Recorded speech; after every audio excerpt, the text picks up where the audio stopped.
Ikaw ba ay parang sinisipon o parang inuubo? Koy? Pakiramdam mo ba ay parang masama ang pakiramdam mo?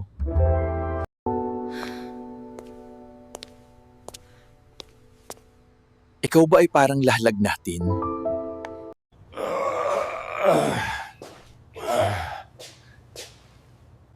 Parang sumasakit ba ang katawan mo?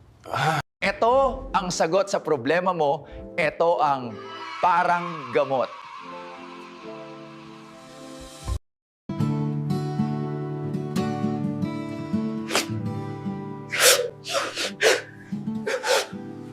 Sa parang gamot, tanggal ang parang sa inyong nararamdaman. Parang gamot. Drink moderately. Sino ba yan? Kanina pa yan umiikot sa bahat. Tumawag kayo ng pulis.